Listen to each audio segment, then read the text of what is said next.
the class for MBA 5904. Okay, both of load shedding decided to make it a pre-recorded class. So maybe if you develop maybe some other questions, you may post them through the admin so that we can help each other. But due to load shedding, it's difficult to structure the classes in a manner that we can all meet. So we're going to have this pre-recorded session. I'm going to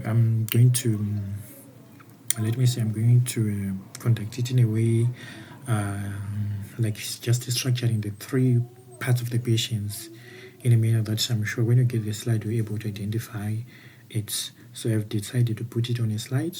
So we are starting with the first part, which is talking about the ways you can measure the effectiveness of the aspects that you've implemented in the first assignment. So let's begin. We're talking about the human capital. So the background of it, maybe we can just give a background of the company. You've done that in the first assignment, but you can just provide a little background or just jump to the definitions and the description of the human capital value components. Yes, we talked about the human capital value components in the first assignment, but we can just provide a brief overview. Then now the most important aspect, you can also have to define the HR metrics. What are the HR metrics? HR metrics or human resource metrics are key figures that help organizations track their human capital measure to effective track their human capital measure and measure human capital and measure how effective their human capital initiatives are. So just looking into the semblance is we are thinking in terms of the financial department or the financial aspect of the business. We have various metrics that we can use to measure the financial performance of a firm. Likewise, we're trying to find the financial performance or try to find the how we can measure the success of the HR department or our human capital initiatives that we've implemented before. So we are trying to find those metrics. In finance, we can talk of things like return on equity, return on assets. We can think in terms of profitability ratios. We can think in terms of liquidity ratios. So that's the financial aspect of it. Maybe we can think in terms of sales. We can think in terms of sales turnover. We can think in terms of data's turnover, something like that. But now we're thinking in terms of human resource. What are the aspects that we need to look into? Should it be turnover rate, labor turnover rate, employee engagement? Should it be retention rate? Should it be absenteeism rate? So we're trying to find the metrics that we can use to evaluate the human resource initiatives that we've implemented that are in the organization. Okay, so ways to measure the effectiveness and success of human capital value chain components. Human value chain components. So, you see, this can be a broad aspect like innovative key performance indicators and HR scorecards. Like we have what we call the balanced scorecard, right? Balanced scorecard. The balance scorecard has got a lot of aspects. So this is a scorecard that we're trying to implement, try to understand when we're talking about the HR side. So you find that these are the key points that we're talking about: employee turnover, recruiting, retention, training, development. You can broaden these and have a deeper content on how a deeper content on this aspect. But that's not all. You can also add some other aspects that are going to define below. But this is helps you to have a lot, because we are going to look at the aspects which fall under labor turnover, aspects which fall under recruitment, and aspects which do fall under retention, and aspects you do fall under training and development. So something related to talent management. So the scorecard, HR scorecard, is a key aspect when we're trying to measure the effectiveness of the human capital value components or value chain. Okay, so let's get into the aspects one by one and also add some other details below. Okay, so when we're thinking in terms of the KPI or key performance indicators, so when you're thinking in terms of key performance indicators, let's broaden our eyes, and it will help us when we are writing that key performance indicators. We're not just thinking in terms of human resource. There are also key performance indicators in sales. There are also key performance indicators in in finance, maybe in sales, we are think in terms of sales turnover. So also here in HR, we think in terms of indicators such as employee turnover. So you now develop this. You've defined about you've given the broad overview of the HR scorecard. You identified you have identified that there is employee turnover, recruitment, retention, training, development. Now let's talk about employee turnover. So we're saying employee turnover, we've got things like cost turnover pay. Okay, I think I've combined these two. Let's just delete let's just say cost per hire. Also think in terms of the cost per hire. What is the cost of the company for hiring a person? When you think in terms of cost per hire, traditional or conventionally, it was a cost for experience. Why? Because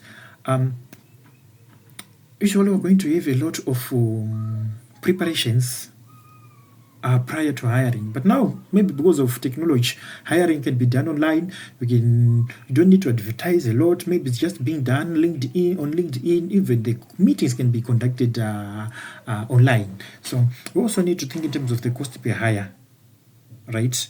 Then we think in terms to time to fill. The time that is taken to fill that position. Maybe it was a something like a vacancy. Okay, then you go to turnover cost. What is the cost of the turnover?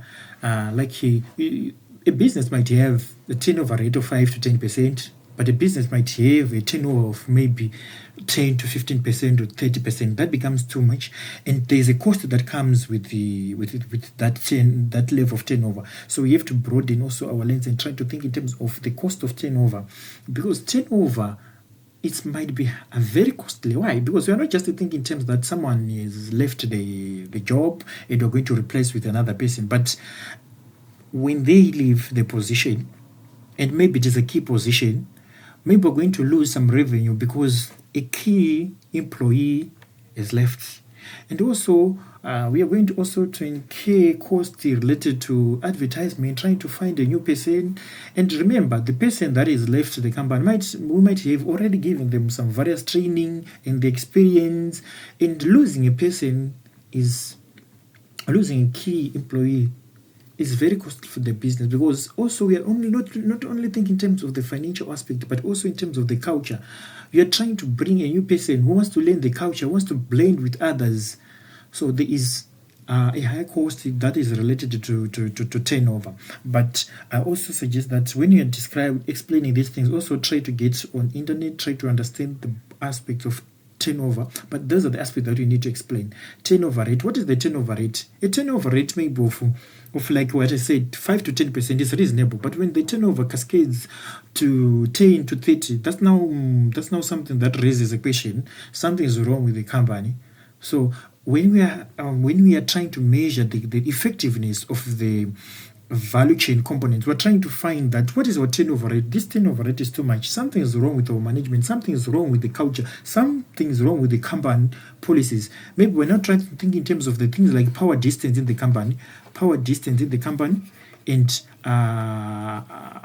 uncertainty avoidance. What is the power distance? When talking about the power distance, something that we can research and implement. If it is higher, it might affect employees. The culture might be very difficult. It will be a bit toxic, because employees, they think that their superiors or their bosses have got much power than them, and they'll accept it is like that. So when there's something they want to raise, they do not have the good room or the ground, the platform to raise their concerns, their grievances. So some of them, they try just to choose to leave the company, and that's preventable turnover. So also we need to look in terms of preventable turnover. But preventable turnover, let's look at it. We can look at it. We're not talking about much about retention. Okay, so recruiting, the aspect of recruiting. let's look into the metrics that we need to identify when we're talking about recruiting. So we can talk about the vacant period. Someone has left the company. How long does it take to replace that vacant? Sometimes you may think, like, what I've realized that because of the unemployment rate, some companies, they think that when someone leaves the position, it's very easier to find another person. But now it's different. Are you going to find the person with the same level of experience and attitude? Sometimes it's not about experience, not about cognitive abilities, but it's about the level of emotional intelligence. Are you going to find the perfect fit? Because it's not about the hard skills only, but it's also about the soft skills that can blend into the culture.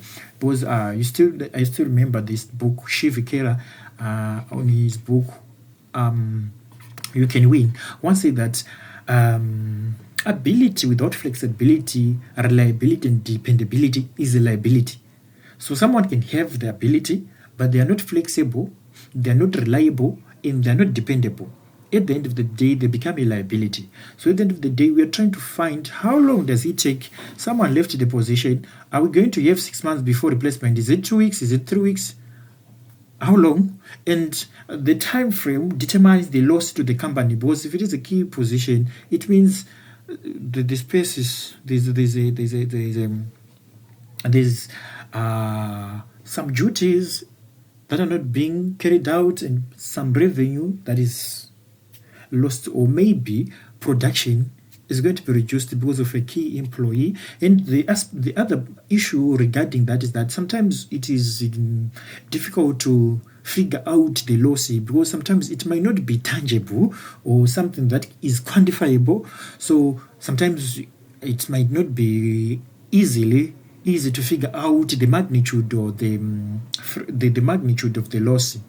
But effectively, when a key employee leaves the company, the loss is there. Even maybe it's a month. So I think in terms of the vacant period, performance appraisal of the new hires 12 months. So when we recruit new, we need to have a measurement criteria for evaluating the people or the employees that have been received maybe within the 12 months. You still remember that maybe when the first employment, there were 3 months probation. We're trying to evaluate you, are you fit for this position? Are you able to deliver?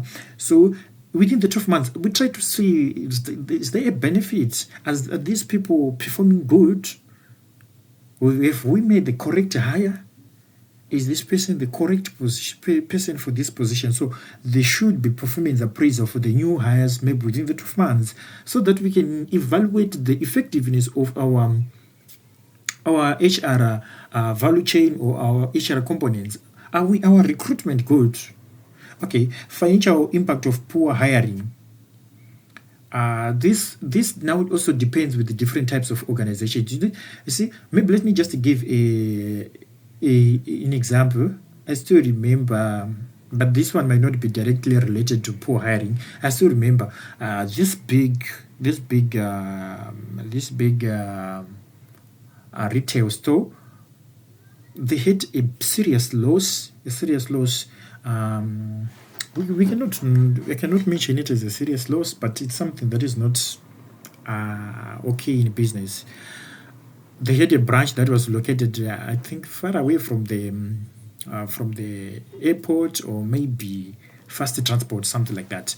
So it happened that there was a new recruitee was cleaning a machine. We call it a mincer machine in a butchery. A mincer machine. That machine is caution when you're using it, especially the heavy duty one.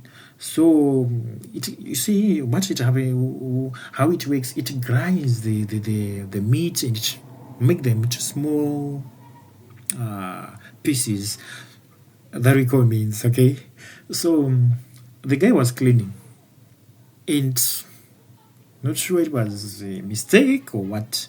The manager sat on the machine, and they were just two. They do shifts. And now, when the issue was now narrated, the manager said he's the one who switched on the machine. He's new. He didn't know how to operate the machine.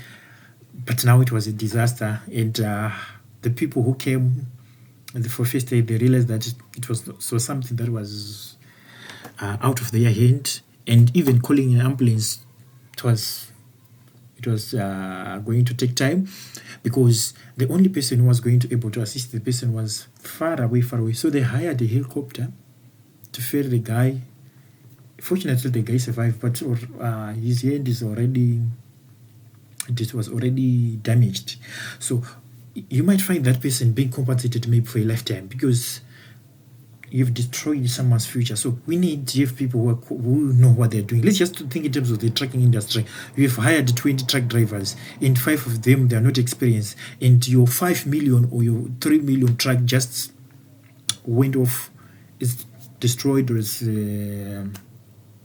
affected in a car accident. So there is a financial impact of a poor performance. Or they bumped into another car, into a Range Rover, they bumped into a Rolls Royce, and you have to compensate 1 million. Maybe it will be covered by insurance, but there are some aspects which the insurance does not cover. Maybe sometimes it's gross negligence. You have hired the wrong person. So there are also financial implications that are related to poor recruitment. New highest turnover. You have employed new. I still remember working for a retail company. It was a supermarket. You find that 5 people can come to the company, and 3 people will leave within a week.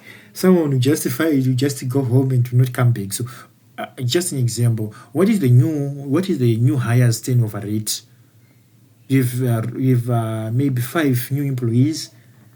Maybe in a period of 6 months or a year, all of them or 3 of them, they're gone.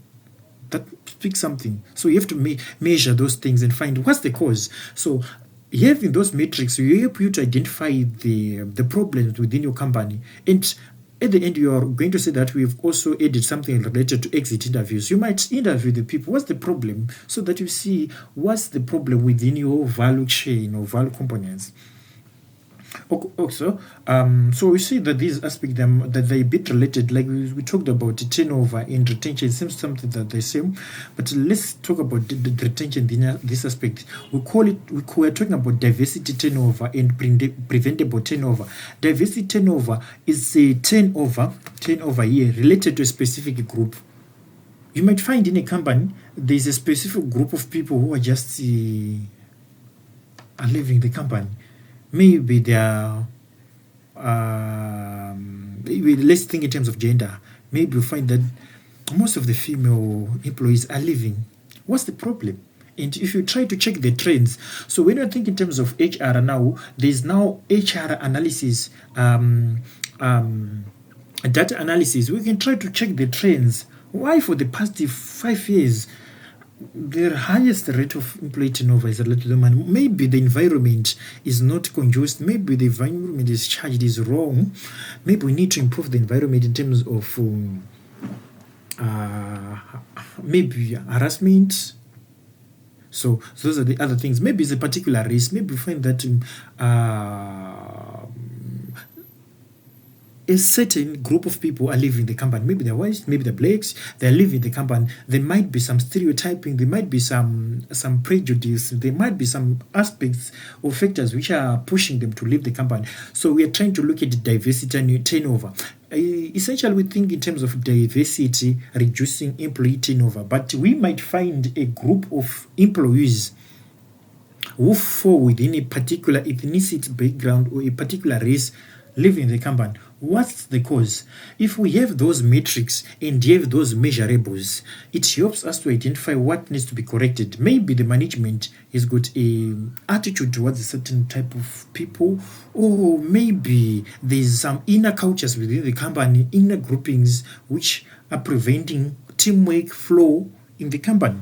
Preventable turnover, that's the turnover that we said it is within the means of the company, something that we've realized someone has left the company, but you could do something that was going to prevent the person to leave the company. When an employee leaves, and it's something you as an organization could have prevented, it's different from non-preventable turnover, which the company does not have control. So when you try to check like preventable turnover, you might realize it through exit interviews and say this was preventable, or maybe try to find maybe from the 10 people that left the company for the past 10 years, some of the key employees, but the reasons why they left the company, something that was preventable. So it means that within your structures, within your components, within your HR practices, you lack the best HR practices, which can help to retain employees.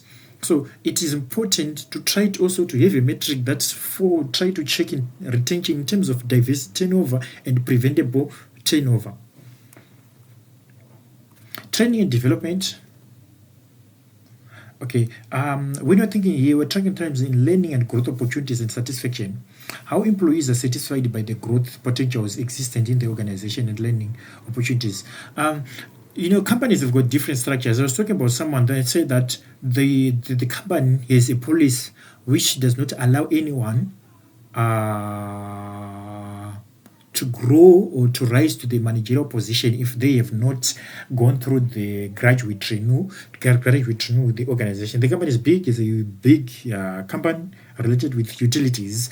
So, when you have such it's a good policy, but at the end of the day, you can also drive away skill.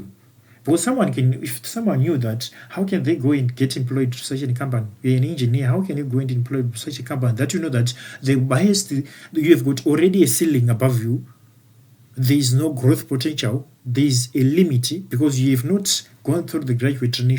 How can I get back to a graduate training with your company when I'm now 35? So should I come to your company and know that there's a limit above me? So how employees are satisfied by the growth opportunities and learning opportunities with the company. The learning opportunities is not like the company is just giving repetitive work. Maybe it's a big firm. I'm just doing the salaries. Maybe 5 years, 10 years, someone is just working on the salaries. People become dissatisfied, and you need metrics to find out, are they being improved? Maybe a company that knows what they do, they can have what they call rotations. Maybe someone is in salaries this time, someone is in treasury creditors, someone is in treasury, maybe sales and trading, someone is in financial reporting. Just an example. It gives the employees the room for growth and opportunities, and they know that they are being empowered. Okay, satisfaction.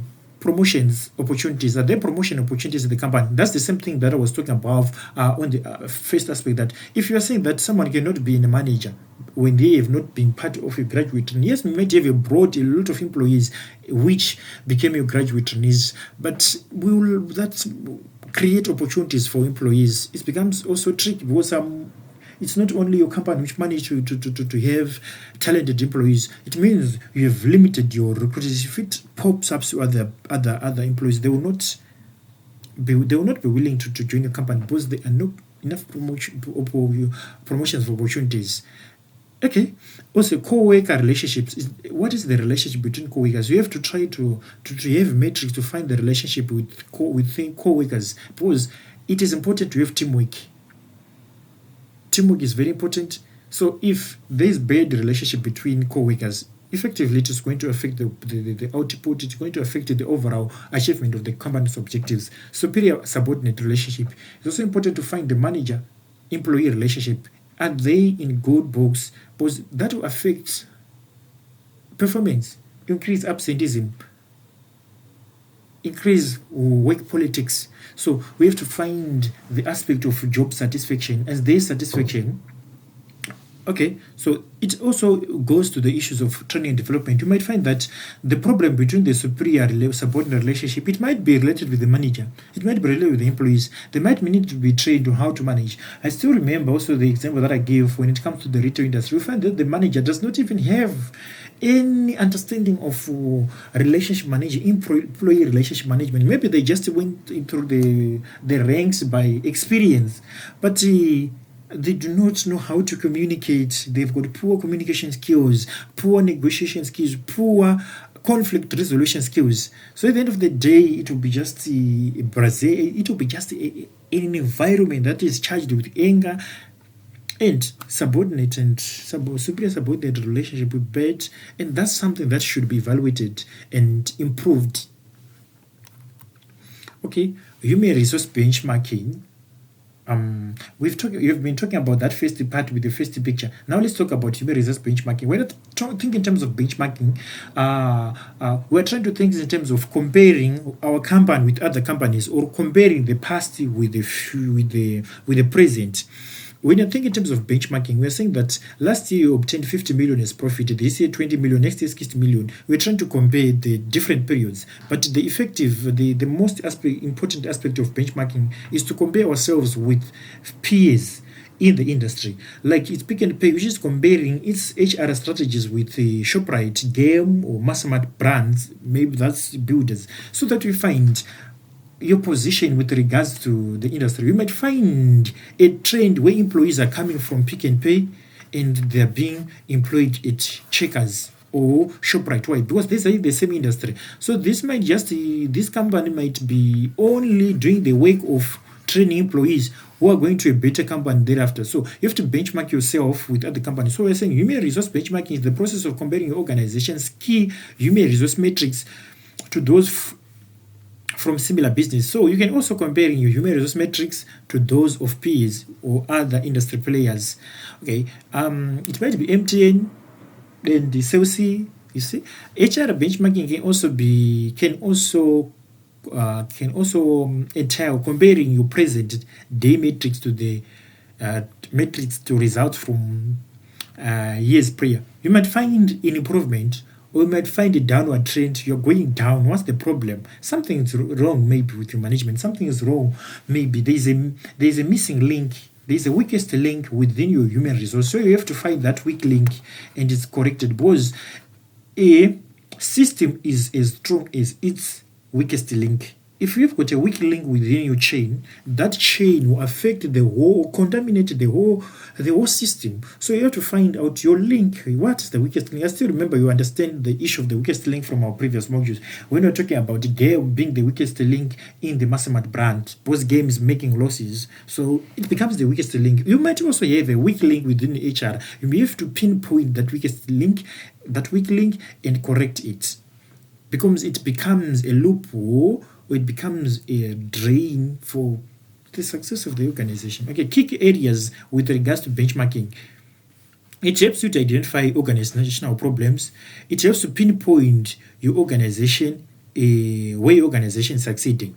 So it helps you to identify your points, the strong points, and the pain points maybe with employees. Identify your problems, which are the weak points, and also helps you to generate an understanding of your points of success, so that you do not concentrate on the wrong position, because you may try to keep on expending a lot of effort on aspects that you are already good at. So it helps you to generate aspects of problems within your chain, and also the areas that you're performing good. It also improves data-driven decision making in HR. This is becoming an important aspect of the business.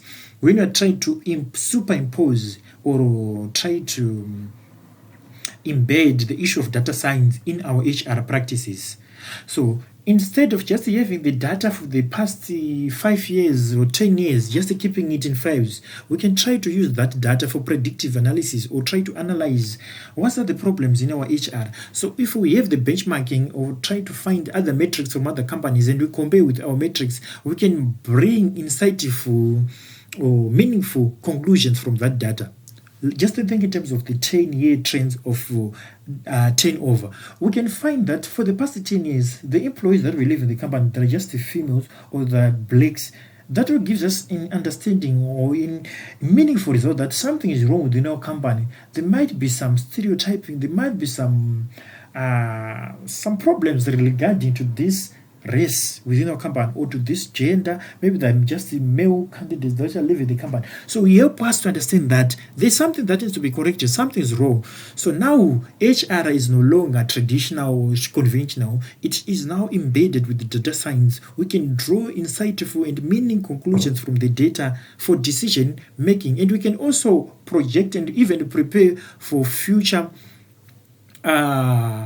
skills due to through data analysis. For example, recently, the past years, we've seen changes in companies like Pick and Pay and ShopRite. Finding the ShopRite, they've got their, we call it what, they've got their rewards program. Join SA's fastest growing rewards program. And they'll just say simply dial star what, and you're done. The checkers up. So you find that it's something that you can find that Checkers is doing it. What does that mean? And as the Pick and Pay, you try to find, what's that? And you try to integrate that in your business, because that's what is driving business. Retail marketing, retail precision, marketing precision. So you try to think what's happening with other companies that you can also copy and integrate into business. Okay, let's proceed. It's also another aspect that we can also discuss a lot when it comes to human resource benchmarking. Both you can benchmarking within the company, trying to check previous performance or previous years with the current, or trying to compare with peers or similar companies in the industry. Excuse. Increase the communication levels and transparency. This will also help to evaluate your HR improvements. Why? Because there are companies which are charged. You cannot even know how your employees feel. You cannot even know your improvements or your areas that needs to be attended. An effective way for management to gauge how well its implementation team is doing excuse is through open and honest communication, transparency, and trust both inside the team and with staff from all other departments. Remember, the information that we provide you have to paraphrase it or try to add more information so that they avoid plagiarism. So I say, when you increase communication level and transparency, it helps you to generate insightful information as to how your employees feel. Maybe you've just installed a new system, maybe an enterprise resource system. You want to find how your employees are feeling. You cannot get the correct information if the environment is charged and there's no room for employees to air out their views. The management style is autocratic. You cannot feel their pain. They cannot express their points of pain because already the culture, the system is against transparency and open communication, honest communication. There might be communication, but not honest communication. Honest communication, employees are free to air out their views, how they feel. Okay, the human resource department is also reflected in the company culture. So you're talking about the company culture. What is the company culture? If the company culture allows employees to contribute, employees to air their views. Okay, this is how increasing courage and leading culture is achieved through partnership with leadership. Okay, so you just also added some few things. Exit meetings. I'm going to end here, but you can also add some other aspects. So what is the aspect of exit meetings? Exit meetings can help us to evaluate our HR practices. Why people are leaving? When we are doing something, we are trying, but employees are leaving. So let's interview them and see what's their points of pain. Okay, so exit meetings help us with constructive feedback. Feedback from exiting employees is valuable. Expect to hear some constructive feedback from them as they leave. Nothing to lose. You have nothing to lose. What you're just going to get is information. And you realize that, is this preventable? Was this preventable? Or it was non-preventable turnover. Sometimes you realize this is presentable, this was preventable, and you can now try to implement corrective actions. Okay, points of pain. You can learn more about the issues or areas that deter employees greatly from exit meetings. Well-crafted questions might yield some illuminating insights about the agent requirements of the employees and potential solutions to meet those needs. So when you have exit meetings, you are able to find the points of pain, touch points, the points of pain with your employees, and you can quickly resolve them, because there might be a group of people who are also considering to leave the company. But when you have exit meeting, you can quickly respond to an issue that was trending in your company. Most importantly, the companies that are not open. in terms of communication, you can find the problems that are related with your company and act or respond quickly through exit meetings, checking patterns. Now we're also trying to think in terms of predictive analysis, also data analysis. You can check patterns through exit meetings. When 30 to 50% of your workforce leaves, management must make a strategic shift. It is possible to lose 5 to 10% of your workers to resignation or transfers in a given year. Finding patterns in the data from exit interviews helps you to understand why employees quit an organization. You might have maybe, let's say, 15% of employees are leaving the company. And through your exit meetings, you might find some some similarities or a pattern of reasons why they leave the company. You can have your codes and reduce your code so that you can have themes, certain themes under which employees are complaining or leaving the company. Find that you have 3 themes, main themes, which points to the reason why employees are leaving the company through exit interviews. So they become very important. Even we do not expect employees to leave, but when they leave, it also becomes an important way to measure the effectiveness of our strategies. Employee-focused culture. Okay, so here you can just talk a little. There's personal awareness. You can also provide things like games and try to find in terms of your culture, how your culture is. 64% of the employees do not feel they are connected. You can try to also to have a research within your company. Are employees happy? Maybe issuing some questionnaires. Now we've got Google questionnaires. They cannot show who responded this and this. So you can also try to look at that. Here we're saying 44% of employees give peer-to-peer recognition when we have is to do so, something like that. So, but the basic things we've talked about them, but also things that we can also try to integrate and look on. So we've talked about the first part of the question. Let's now look at the practical implementation of the plan. Okay, so when we are trying to implement the strategy plan or the framework, we're thinking in terms of alignment of HR to business strategy. Let me remove new business strategy. Alignment of HR to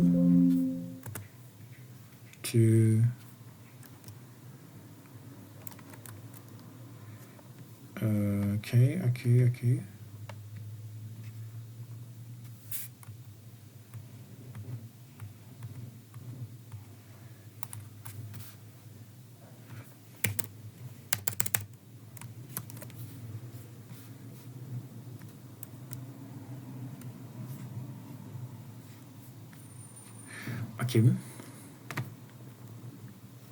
Alignment of HR to business strategy. So that becomes the most important thing, because when your HR objectives are not in line with the overall business objective, that becomes a problem. For example, let's talk about Shoprite and the Capitec. They've got a similar business strategy. They want to supercharge their business through data science.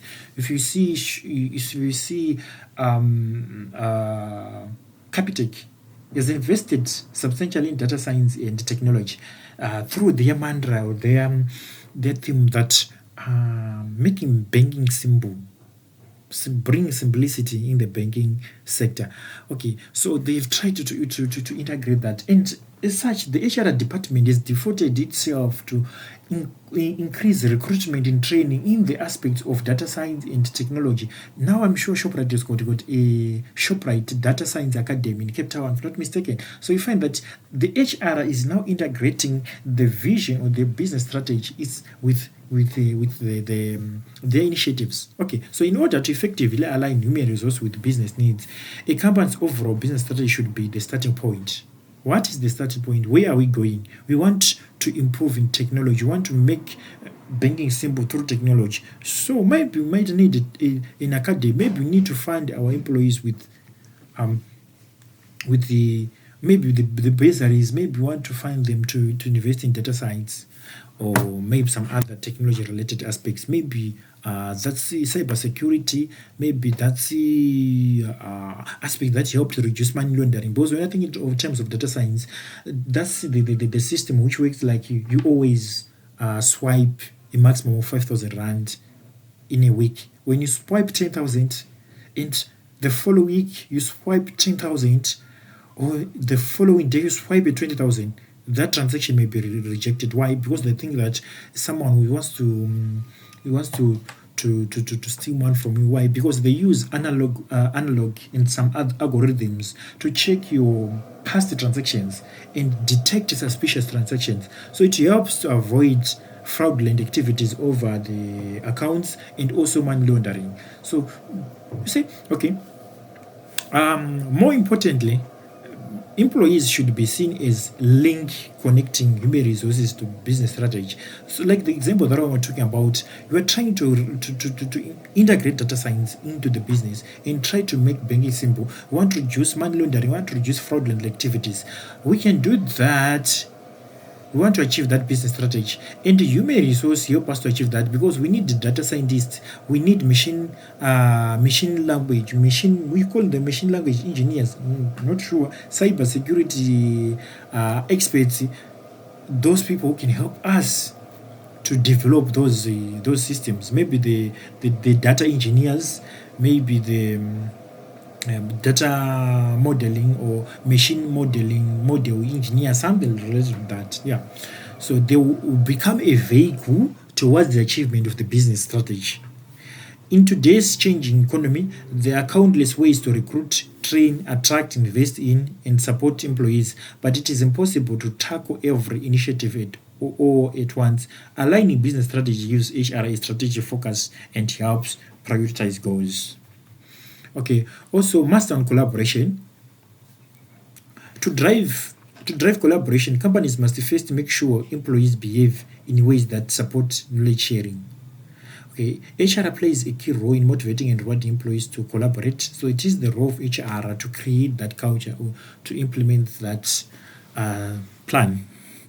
Having talented employees is important, but research shows that it is not the only factor impacting a firm's ability to consistently innovate. Employees must also be motivated to work together and have access to other employees who can communicate, evaluate new ideas, and who value exchanging ideas and collaborating. For example, we can talk of a company like Xerox.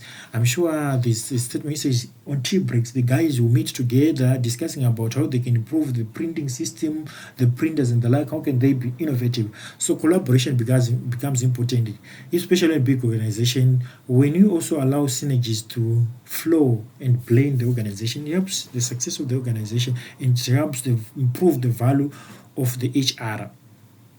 Collaboration is the only option. Collaboration is the only option.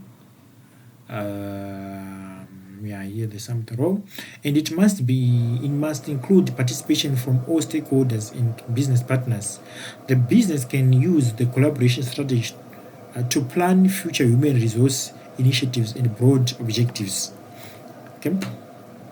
Initial employee engagement through clear communication.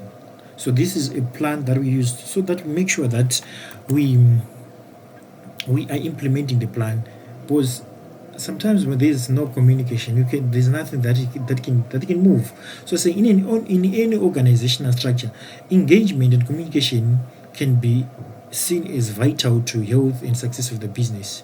The established human resource strategy can easily be disseminated to all organizational structures by adhering to the established communication platform rather than requiring the support of the stakeholders throughout the business. So what I'm trying to say is that there should be clear communication and allow easy access to information. The reporting line should be clear. Employees who need assistance, who need information about the company or the strategy of the business, it should be clear, because most of the employees always have a challenge when it comes to understanding what is happening in the business. So it is important to have clear communication throughout the business, and employees know what is need to be done. I still remember there was a culture change program in one of the organization some time ago. You find that Some employees, they just feel like they're just being dragged into program, the program, but they do not know where it's coming from. What does it mean? What does this culture change program mean? What's the reason of changing the culture? We're just becoming a victim of circumstances. We do not know even the reason why we're changing the culture. Is there anything problem? We're having reciting a new culture change. They want to instill a new thought in us, they want to create a new person in us. So what's the reason?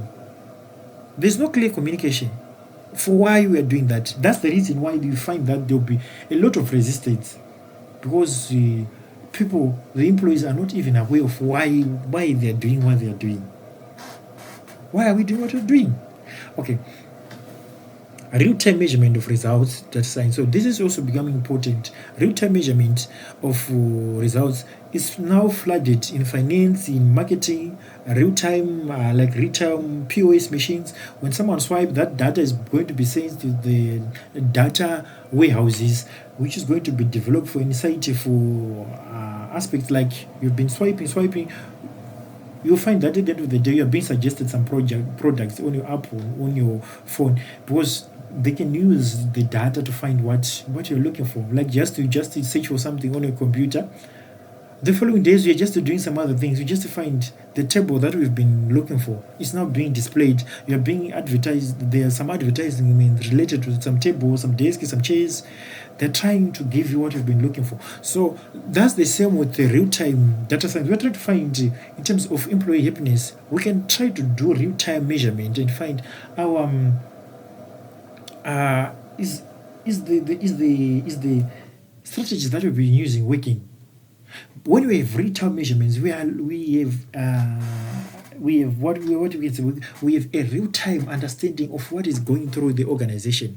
That implementation, people can have the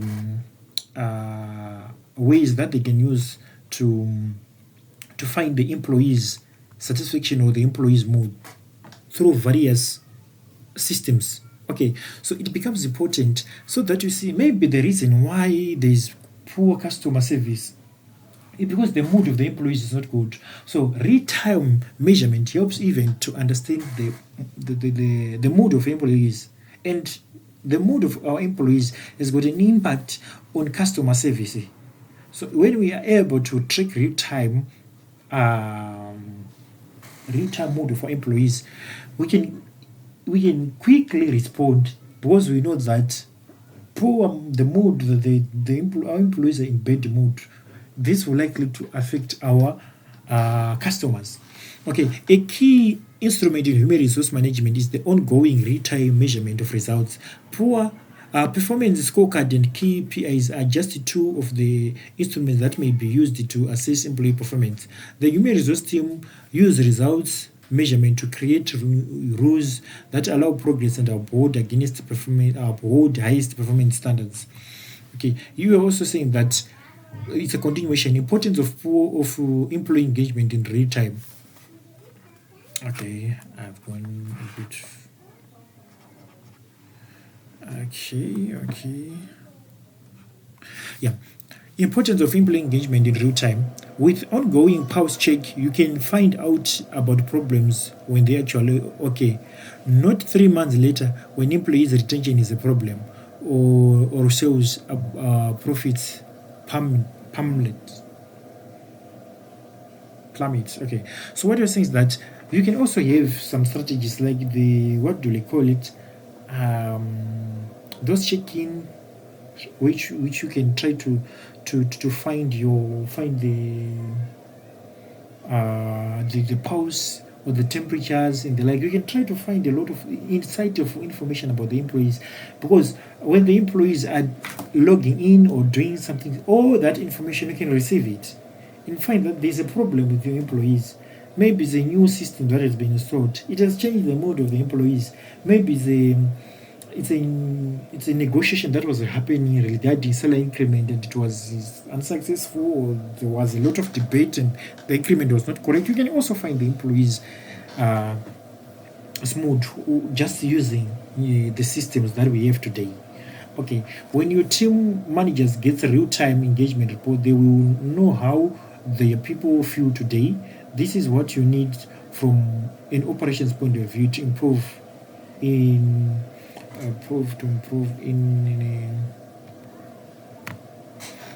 okay.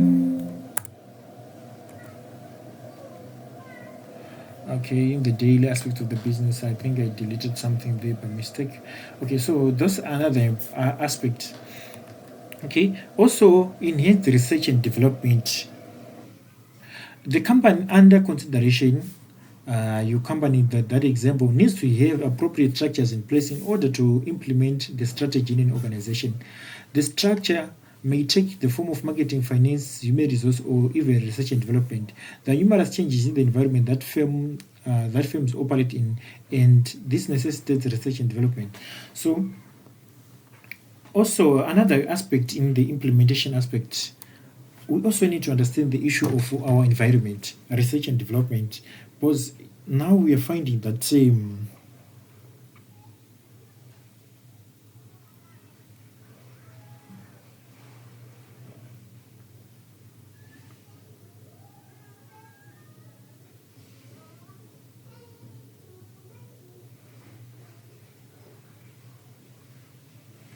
okay. Oh, I thought there's something wrong with my sound. I'm sure it's okay.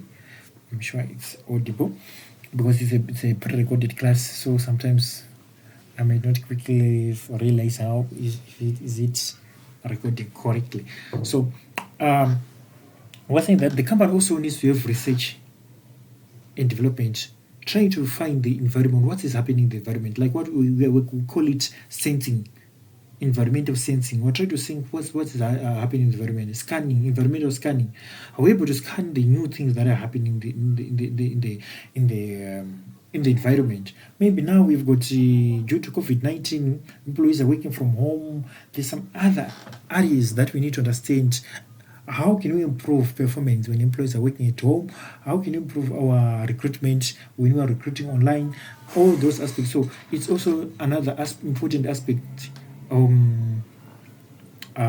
Important aspect when it comes to HR, because now it might be difficult to track performance or try to implement those metrics when employees work from home. So we need also to find strategies when how can we track performance and how can we measure the effectiveness of our HR strategies when something just came in and changed the whole structure. We've been using an old system where we meet at work, but now there's working from home. How can we improve? How can we also keep track of our performance? How can we measure the effectiveness of our strategies when employees are now dispersed? Okay. So those are the also things that might need to be integrated. The organization can modernize its culture and also structures with the aid of the research and development. Okay. So more the same of the aspect that I've been talking about. So research and development becomes very important, and it's not just the research and development that is directed to HR, but it's research and development that is focusing on what is going in the industry, in the whole industry, because HR industry is impacted by a lot of aspects. Because you are the ones who need to recruit the engineers, the chartered financial analysts, the CAs. You are the ones. So you have to scan around for what is required. Like now, it's a trend where things like machine learning, artificial intelligence, cybersecurity, data science are key. You need to be trying to look at those aspects and even advise other departments on other aspects. Like in the marketing, there is this aspect.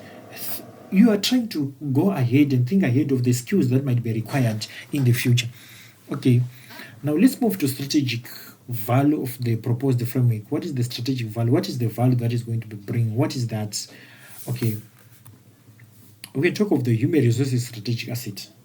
It becomes a strategic asset. So saying the role of human resources strategy in a company should be clearly defined in the human resource strategy itself should be aligned to the firm's goals and objectives. Outlining the role of human resource strategy in the business encompasses the role it plays in driving business performance. Okay, you also need to detail how the value of the organization's human resource as a strategic asset may be fully realized.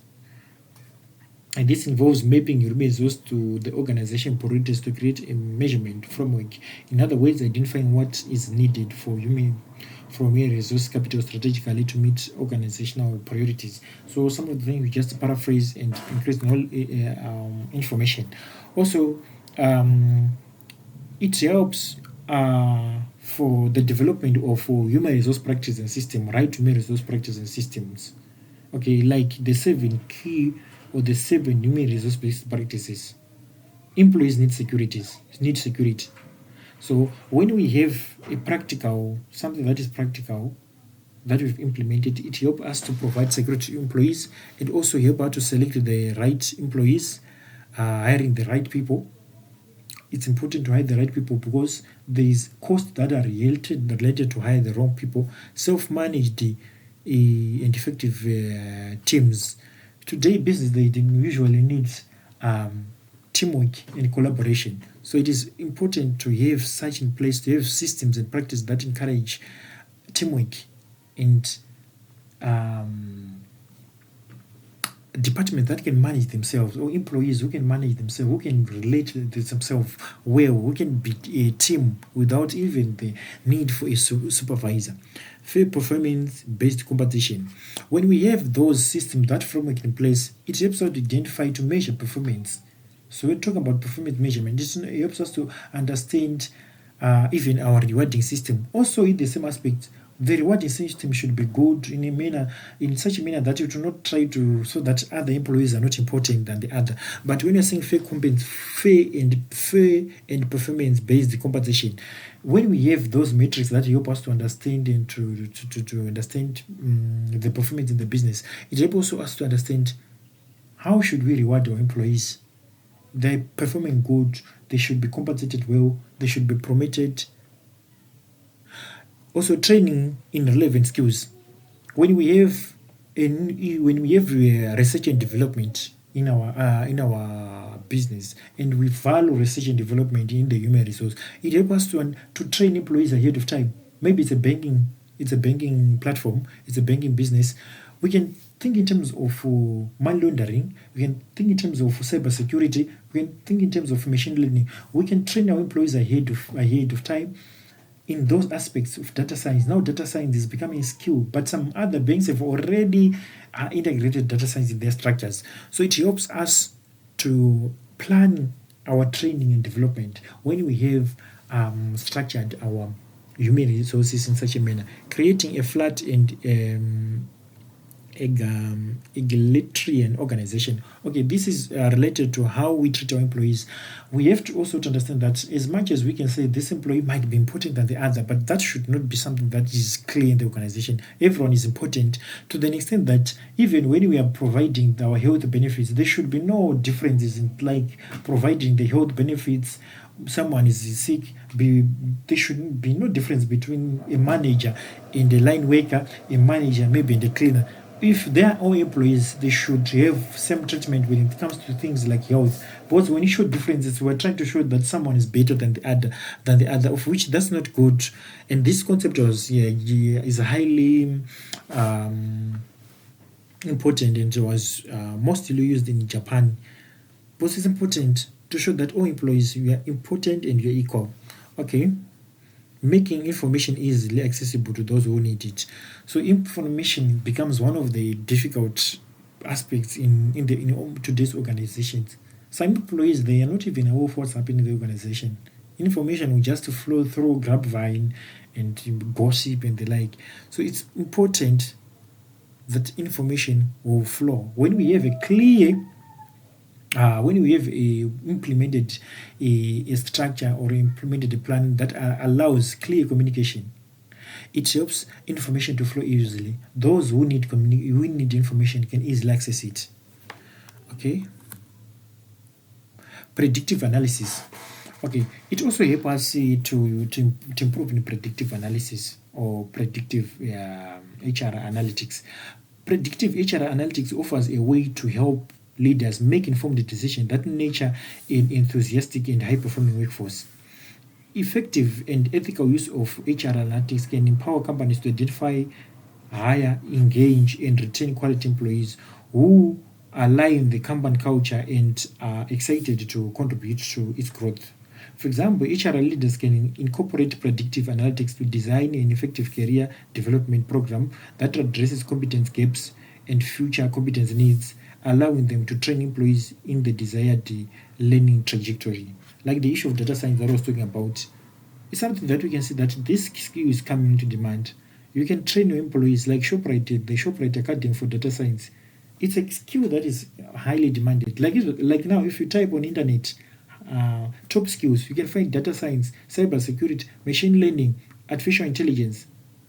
So with predictive analysis, you can help the company to prepare for future HR needs. Reskilling and upskilling strategies. We can also be helped in terms of reskilling and upskilling strategies. Reskilling involves learning new skills, and upskilling refers to specializing in a core skill. Skills transformation requires assessing present skills gap and industry trends, developing an efficient strategy, and scaling that strategy to seamless execution across the company. So you find that the aspects of data science soon they're just going to become a requirement. Like we're going to see maybe in the future things like um, um, I'm forgetting the names. We've got these data science applications like the Tableau, and the other one is BI. What I forget. We find them replacing some other softwares like Excel, and yes, they can go hand in hand. But now those are the skills which are needed, and it seems some companies are training employees in those aspects because they should seamless. They should flow throughout the organization, but they're just becoming a requirement. So we can upskill and reskill based on the information that we're receiving, based on setting up a clear strategy, and also based on research and development. We can see that the industry is now looking for new things. Maybe it's in the finance sector, finance industry. We can try to implement things related to cybersecurity, because through our market analysis or industry analysis in the trends, find that cybersecurity is becoming important. Employees, customers are more interested in the security of their transactions online in terms of fraudulent activities, card cloning. So we can invest in those skills. Efficient skills transformation will help in better execute company plans and policies based on market and industry trends. So we can also better execute company policies based on market and industry trends. Like we're talking about things like market precision, retail precision in the supermarkets or retail industry. Improve employee performance, productivity, and satisfaction. Also gain a notable advantage against competitors who don't upgrade with the new skills requirements. So companies which are failing to integrate data science are falling behind, and the companies which are in track, they're doing good. Cost reduction. Yes, when we implement factors that will help us to reduce retention, labor turnover, and increase employee engagement and satisfaction, we're going to have reduction in cost because we low turnover costs and the costs that are related to recruitment and the like. I have not added something here, but you can just integrate and add some few information. Industry competitive advantage and sustainable competitive advantage. We are saying here competitive advantage in HR refers to the quality of employees who cannot be copied, unlike company systems and processes. It comes down to the fact that companies with better employees have competitive advantage. Competitive advantage means positioning your organization in front of different organizations in order to achieve a prevalence in quality, low cost, worth, and innovation. Okay, so companies like Apple, we find them they're outstanding. Companies like TCL, we find them they're outstanding. Why? Because their employees, they're just superior. Their employees are just outstanding. They've got high levels of innovation. Among all the techniques that help gain a competitive advantage, improving your HR capital is the most essential contributor to achieving a competitive advantage in the marketplace. Why? Because those where you can get the best employees, the strategists, the technocrats, the technologists, you find them there. Those data science who are able to develop models like the Uber app and the like, which can integrate a lot of things, collect data, help to collect that data and provide insightful information models and the like. So it's because we have got the best employees. So the HR becomes one of the most important aspects of the business if you want to achieve competitive advantage in the marketplace. This goes to show that organizations with better and more engaged employees have a competitive advantage. Human resources, the right competencies. So yeah, this one also I have not explained, but we're talking about competence, we're talking about the skills, the capabilities of the employees, because we are also when we're also like doing talent management. We're trying to find, do you have the enough skill set? Do you have the right skills? Do you need training? Do you need development when it comes to employ your employees? And also it helps interpreting the results and actioning them. When you collect the data, when you find the position, the status of your value chain components, are they working? If they're not working, you might have the right data, you have the data, you can action on the data quickly. The most significant performance measurement is through interpreting the results and actioning them. As part of the process is to interpret and measure results. It is only by doing this and communicating the outcomes. The interpretation of results should be based should be based on several benchmarks, and these provide a more knowledgeable